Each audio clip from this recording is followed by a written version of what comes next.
আপনি কি চান আল্লাহ আপনার উপর খুশি হন এবং আপনাকে ভালোবাসুন? আপনি কি চান দুনিয়া ও আখিরাতে সফল হতে? তাহলে আজকের ভিডিওটি শেষ পর্যন্ত মনোযোগ দিয়ে শুনুন, কারণ আমি শেয়ার করব কোরআন ও হাদিস থেকে আল্লাহকে খুশি করার 7টি নির্ভুল উপায়।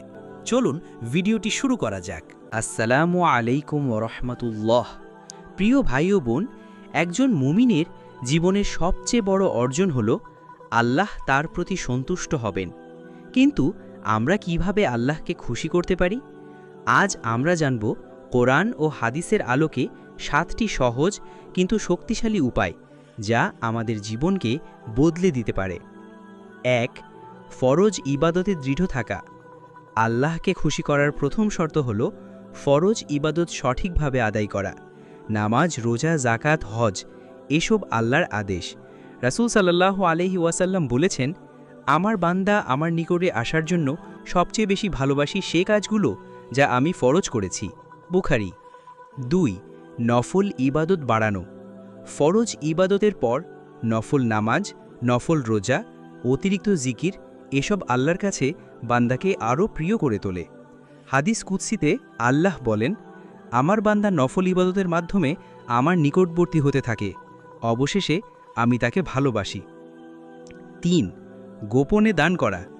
গোপনে দান করলে লোক দেখানোর সুযোগ থাকে না। খাঁটি নিয়তে দেওয়া দান আল্লাহকে খুশি করে। রাসূল সাল্লাল্লাহু আলাইহি ওয়াসাল্লাম বলেছেন, কিয়ামতের দিনে 7 শ্রেণীর মানুষ আল্লাহর আরশের ছায়ায় থাকবে।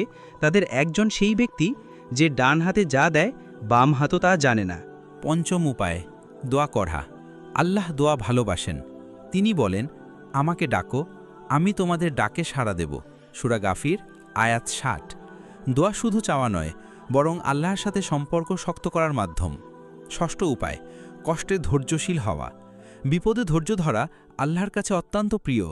কুরআনে বলা হয়েছে, নিশ্চয়ই আল্লাহ ধৈর্যশীলদের সঙ্গে আছেন। সূরা বাকারা আয়াত 153।